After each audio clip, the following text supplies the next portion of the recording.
अस्सलाम वालेकुम everyone, hope you are all doing well. आज हम FIA सुप्रीडेंट का लॉ नंबर 1 पढ़ना स्टार्ट करेंगे। Public recruitment rules 2004। तो सबसे पहले तो रिक्रूटमेंट का मतलब पता होना चाहिए कि इसका मतलब है ख़रीदारी या हसूली।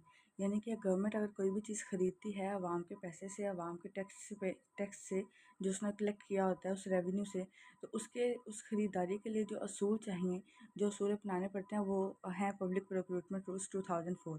अब ये बना कैसे था? 2002 में पब्लिक रिक्रूटमेंट अथॉरिटी ऑर्डिनेंस था 2002। ठीक है, अब ये पहले एक अथॉरिटी बनी थी और वो अथॉरिटी किसकी बेस पे बनी थी? 2002 की बेस पे। अब जाहिर सी बात है, अब अथॉरिटी अगर बन गई है तो उसने किसी ना किसी रूल के मुताबिक काम करना है। तो अब इसी ऑर्डिनेंस के 2002 के आर्टिकल नंबर सेक्शन 26 के अकॉर्डिंग ये वाला पब्लिक रिक्रूटमेंट रूल्स जो हैं 2004 में आए थे, ये बताने के लिए कि वो जो अथॉरिटी बनी है उसने किस तरीके से काम करना है।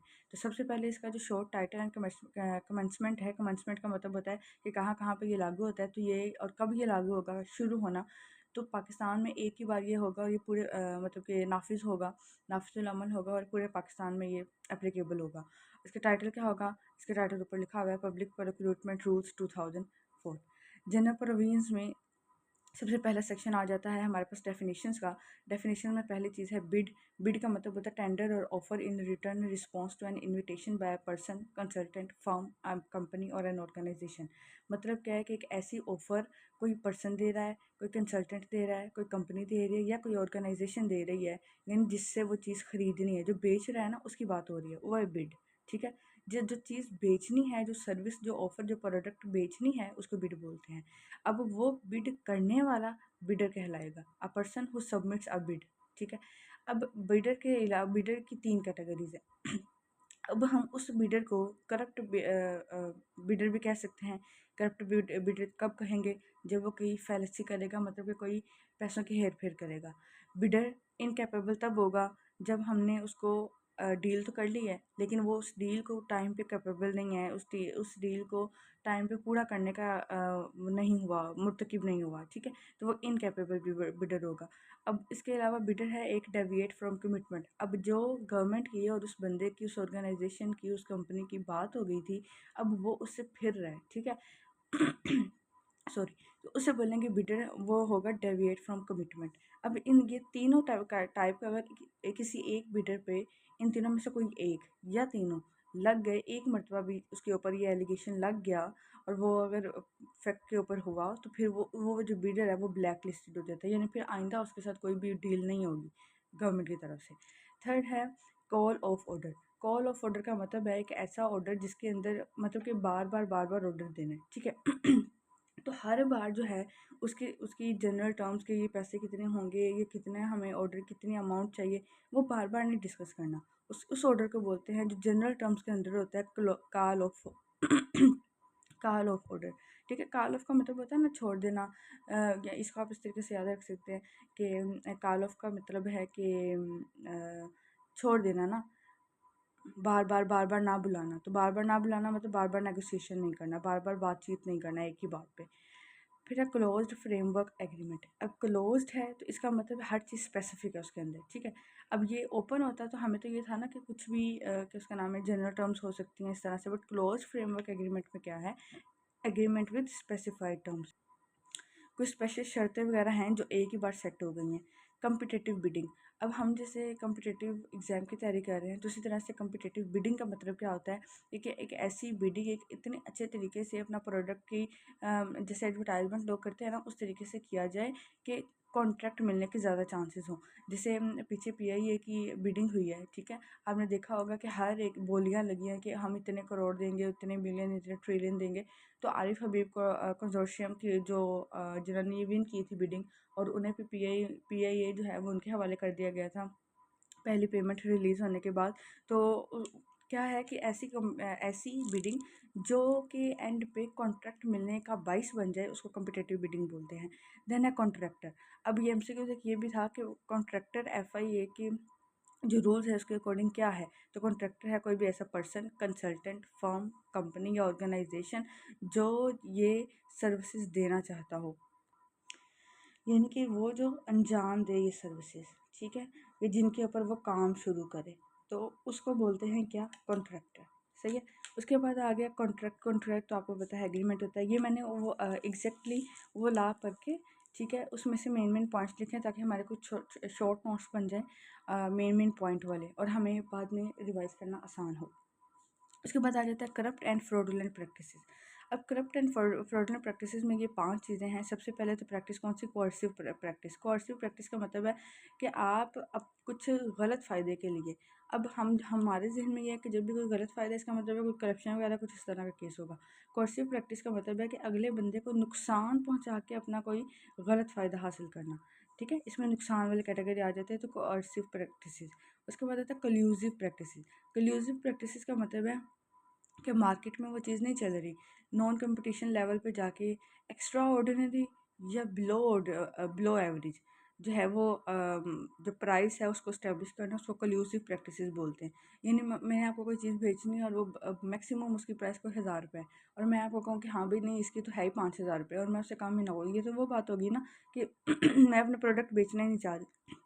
तो मैंने अपने नॉन कम्पिटेटिव लेवल के ऊपर अपने एक जो प्राइस है वो इस्टेब्लिश कर ली है। Then corrupt practices. Corrupt practice नाम से पता चल रहा है कि पैसे वगैरह दे के, लेके या ऑफ़र करके अपना इन्फ्लुएंस बढ़ाना, ठीक है। उसके बाद आ गया ऑब्स्ट्रक्टिव प्रैक्टिसेस। ऑब्स्ट्रक्टिव प्रैक्टिसेस का मतलब है कि अगले बंदे को मिसाल के तौर पे कोई एक बंदा है, कोई जो ईमानदार ऑफिसर है, अब वो दरमियान में डीलिंग करवा रहा है, ठीक है, उस कॉन्ट्रैक्टर के दरमियान में और गवर्नमेंट के दरमियान में। अब उसको वो जो दरमियान वाला बंदा है या कोई भी ऑर्गेनाइजेशन कुछ भी इस तरह से उसको थ्रेटन करना, धमकियाँ देना कि ताकि वो अपना उस बीडिंग के अंदर इन्फ्लुएंस कम कर सके, यानी उसके अंदर वो ज़्यादा बातचीत ना करे, वो ज़रा साइड साइड पे ही रहे, ठीक है। तो वो ये सब करके रिक्रूटमेंट प्रोसेस के अंदर उसके पार्टिसिपेशन को कम करना या उसको इन्फ्लुएंस करना, वो ये क्या होगा? Obstructive practices. देन आ गया फ्रॉडुलेंट प्रैक्टिसेस। फ्रॉड से पता चल रहा है कि जो आपको फ़र्ज़ दिया गया, ऑब्लिगेशन का मतलब होता है फ़र्ज़, तो जो आपके साथ कॉन्ट्रैक्ट हुआ है, ये जो भी चीज़ इस तरह से उसको मिसलीड करना, मिसलीड करने की कोशिश भी करना या उसको अवॉइड करना, ठीक है, उसको फ्रॉडुलेंट प्रैक्टिसेस बोलते हैं। देन आ गया हमारे पास क्रॉस डेबिट। डेबिट का मतलब होता है रोकना या खारिज कर देना। तो अगर हमारे पास किसी गवर्नमेंट की एक, ये फेडरल गवर्नमेंट की बात हो रही है, जहाँ पे मैं गवर्नमेंट कह रही हूँ वो फेडरल गवर्नमेंट है। तो वैसे भी हम FIA जो सुप्रीम के पेपर दे रहे हैं वो FPSC के थ्रू दे रहे हैं ना, तो वो फेडरल गवर्नमेंट है। तो फेडरल गवर्नमेंट के किसी एक एजेंसी से भी अगर कोई बंदा या कोई बिडर जो है या कॉन्ट्रैक्टर जो है वो डेबिट कहला गया, तो इसका मतलब है कि वो सबसे, अब वो ये नहीं है कि एक बंदे ने, एक एजेंसी ने उसको रिजेक्ट कर दिया, ब्लैक लिस्ट कर दिया है, तो बाकियों के साथ वो डील वगैरह कर सकता है, नहीं, वो फिर किसी के साथ डील नहीं कर सकता। उसके बाद आगे एमरजेंसी। एमरजेंसी कोई ऐसी सिचुएशन होती है, वो कोई नेचुरल डिज़ास्टर हो सकता है, वो कोई एपिडेमिक हो सकती है, वो कोई डिज़ीज़ हो सकती है जो स्प्रेड हुई हो। तो ऐसी एमरजेंसी किसी भी ऐसी सिचुएशन को कहते हैं जो कि एक अब नॉर्मल सिचुएशन क्रिएट करते हैं। रिक्रूटमेंट। ई से पता चल रहा है आपको कि ऑनलाइन काम है। इस ऐसे पर रिक्रूटमेंट प्रोसेस, ऐसी खरीदारी का अमल जिसमें IT का यूज़ हो। Force account. फोर्स अकाउंट का मतलब होता है execution of recruitment of small works and non consultancy services. मतलब कि छोटे छोटे काम जो हैं वो जिनके ऊपर बार बार बात करने की कोशिश ना की जाए। मतलब क्यों? क्योंकि ये बार बार कंटिन्यूस ऑर्डर्स होते हैं ना ये वाले। तो छोटे छोटे से कामों के लिए क्या उसका नाम है, उसकी जो रिक्रूटमेंट होती है वो होता है फोर्स अकाउंट, ठीक है। छोटे छोटे कामों, छोटे छोटे से मुराद है कि बड़े बड़े प्रोजेक्ट की बजाय कोई गवर्नमेंट को कोई थोड़े पीसीज ऑफ स्मॉल पीसीज की ज़रूरत पड़ गई है किसी भी चीज़ की ख़रीदारी की, तो वो उसमें ज़ाहिर सी बात है इतना लंबा चौड़ा गेंद से काम नहीं होगा। जो पहले ऑलरेडी उसके बड़े ऑर्डर के लिए काम हुआ है वो ऑलरेडी उसके छोटे ऑर्डर के लिए चीज़ें स्पेसिफिक हो जाएगी, ठीक है। जनरल टर्म्स नेगोशिएशन की वो चीज़ें खरीदी जा सकती हैं। Framework agreement. फ्रेमवर्क एग्रीमेंट का मतलब है contractual agreement allows procuring agency to procure goods services और works that are needed continuously और रिपीटेड ओवर एग्रीड टाइम। मतलब ये एक ऐसा एग्रीमेंट है जो कि एक बार हो गया ना। अब लेट्स सपोज कि मैंने आपसे कोई चीज़ मैं हम सब्ज़ी वाले से ख़रीदते हैं सब्ज़ी, ठीक है, और एक ही सब्ज़ी वाले से सब्ज़ी खरीदते हैं। अब रोज़ाना उससे सब्ज़ी खरीदनी है, ठीक है, या बार बार ख़रीदनी है, तो हम रोज़ाना उसके साथ बहस नहीं करेंगे रेट पे, ठीक है। उसे पता है कि ये मेरा रेगुलर कस्टमर है, तो मैंने इसे भाव देख के चीज़ें जो है वो डिस्कस करनी है। तो फ्रेमवर्क एग्रीमेंट में एक ऐसा ही एग्रीमेंट होता है कॉन्ट्रेक्चुअल के एग्री टाइम पे मैंने उसके साथ बात कर ली कि हाँ भाई 1 साल तक, 1 साल तक मुझे ये प्रोडक्ट चाहिए। अब उस 1 साल के अंदर वो वाला प्रोडक्ट है, स्पेसिफिक प्रोडक्ट है, मैंने एक बार उसके साथ रेट कर ली है, अब मैं बार-बार उसके साथ बात नहीं करूँगी उसी चीज़ के ऊपर। तो ऐसे एग्रीमेंट को बोलते हैं फ्रेमवर्क एग्रीमेंट। नेक्स्ट है हमारे पास मोस्ट एडवांटेजियस बिड। अब मोस्ट एडवांटेजियस बिड दो तरह की होती है, नाम से पता चल रहा है एक ऐसी बिड जो कि फ़ायदा दे। अब फ़ायदा ज़ाहिर सी बात है गवर्नमेंट देखेगी अपना, तो bid which is found substantially responsive to terms and conditions after meeting eligibility और क्वालिफिकेशन। मतलब कि एक बिड हुई है, ठीक है, अब ऐसी बिड जो कि ऑलरेडी हुकूमत के जो एलिजिबिलिटी क्राइटेरिया है चीज़ को ख़रीदने का और जो उसकी क्वालिफिकेशन है उसके साथ मीट कर रही है, तो बहुत जल्दी, यानी कि एक मरतबा बात हो गई है, तो ऐसा नहीं है कि पाकिस्तानी अवाम की तरह लेट हर चीज़ में हम जैसे कहते हैं ना, अच्छा फिर कर लेंगे, वैसे नहीं, सब्सटेंशियली रिस्पॉन्सिव हो, ठीक है, और इतना जल्दी रिस्पॉन्स करें कि हमारे पास कॉन्ट्रैक्ट होने के जल्दी चांसेस हों, ठीक है।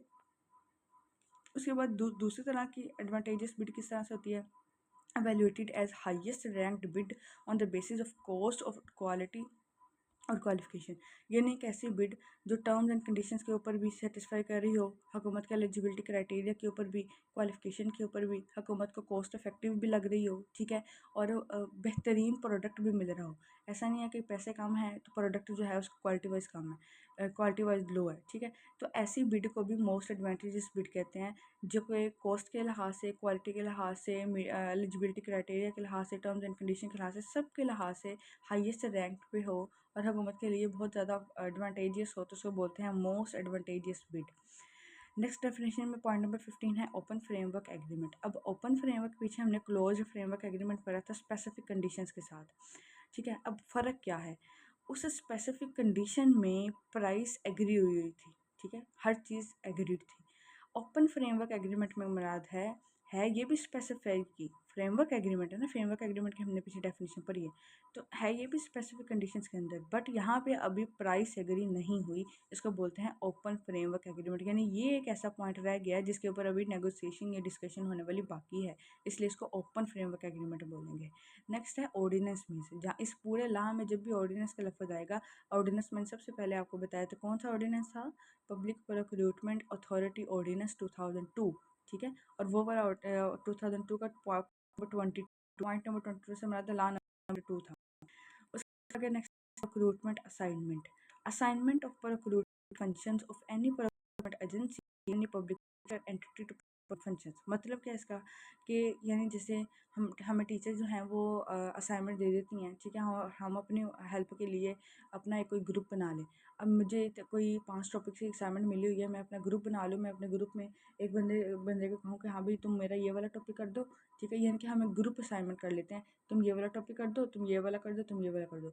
यानी कि मुझे प्रोजेक्ट मिला था, मैंने आगे को असाइनमेंट दे दी है अपने उस असाइनमेंट के फंक्शंस को करवाने के लिए, ठीक है, उसको प्रोक्यूरमेंट असाइनमेंट बोलते हैं।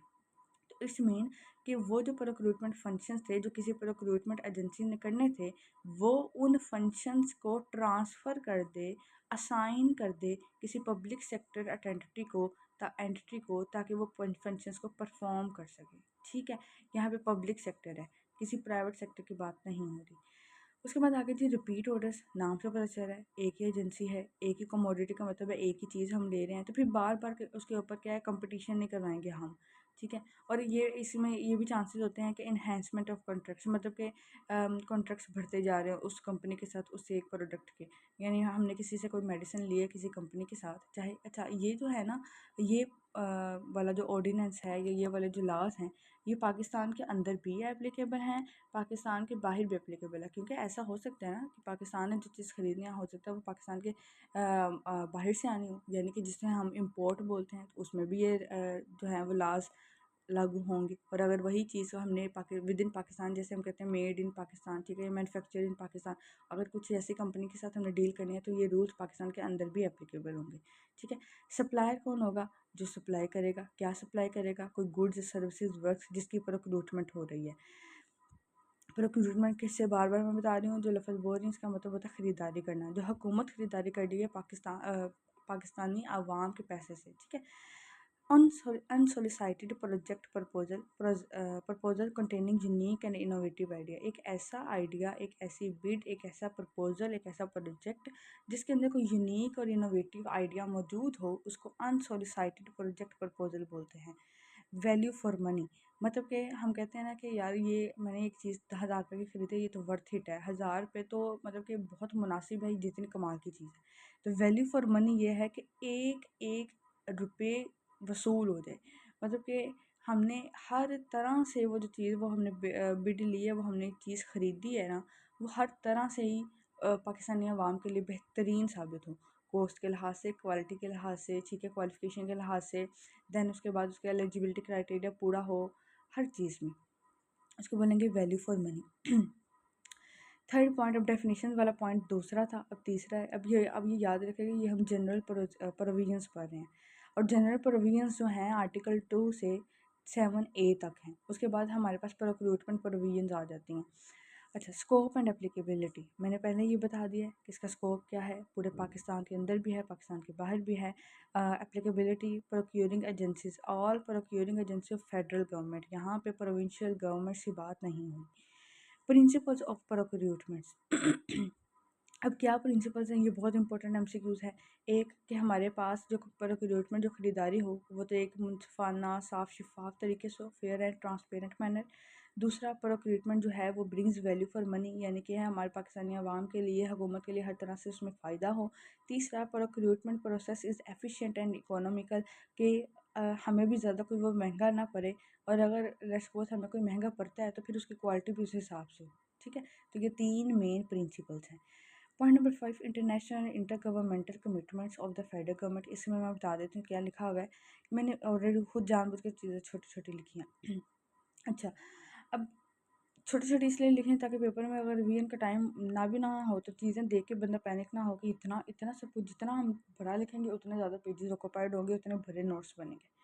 अच्छा, मिसाल के तौर पे हम कोई इंटरनेशनल एजेंसी से कोई चीज़ ख़रीद रहे हैं।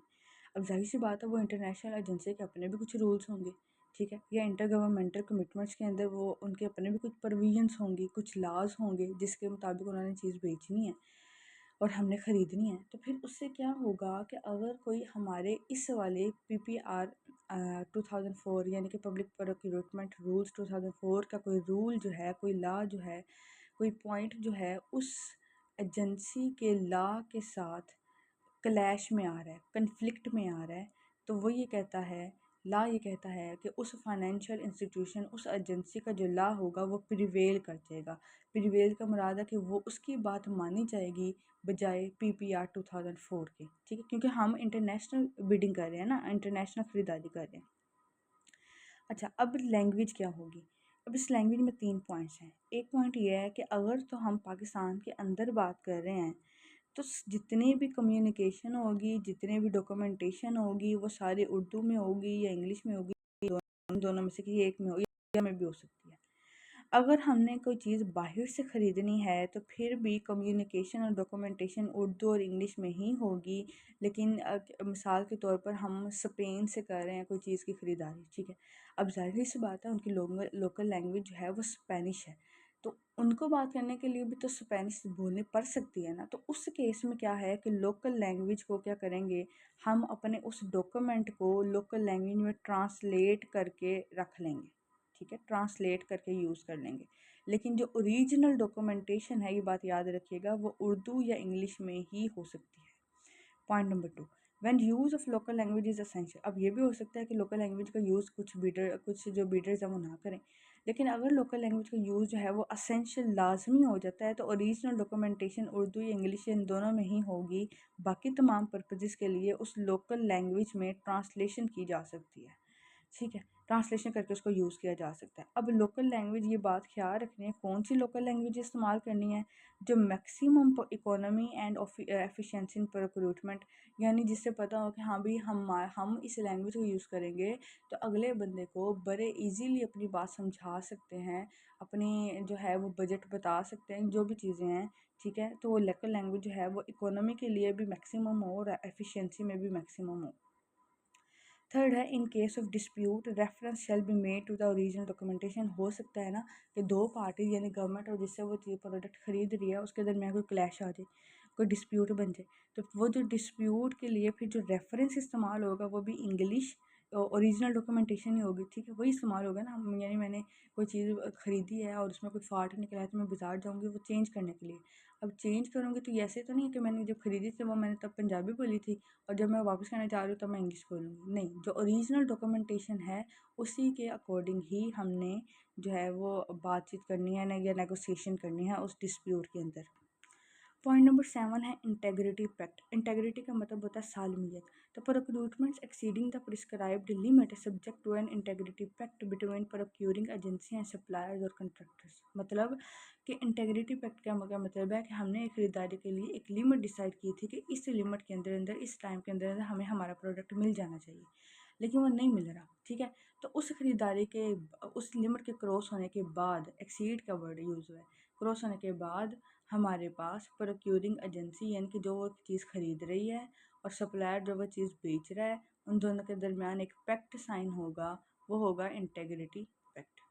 अब ये सब पॉइंट नंबर 7 था। इसका 7A है ई पब्लिक प्रोक्यूरमेंट, यानी कि यहाँ पे आईटी का यूज़ हो रहा है और आईटी का यूज़ किस तरह से होगा। ऐसे नहीं है कि डिजिटल हो गया तो ये वाला रूल्स अप्लाई नहीं होंगे, रूल्स यही अप्लाई होंगे। In this case procurement shall be in accordance with the regulations to be prescribed by the authority, ठीक है। तो ये था आज का हमारा लेक्चर आर्टिकल नंबर 1 से आर्टिकल 7A तक, और नेक्स्ट हम इंशाल्लाह नेक्स्ट वीडियो में करेंगे प्रोक्यूरमेंट प्रोविज़न। तो इस तरह से मैंने ये डिवाइड किया है रेगुलर। आप भी देखते रहिए, हमारा ये लॉज जो हैं बहुत अच्छे तरीके से कवर हो जाएंगे। Thank you so much. कोई भी क्वेश्चन हो तो आप कमेंट बॉक्स में पूछ सकते हैं।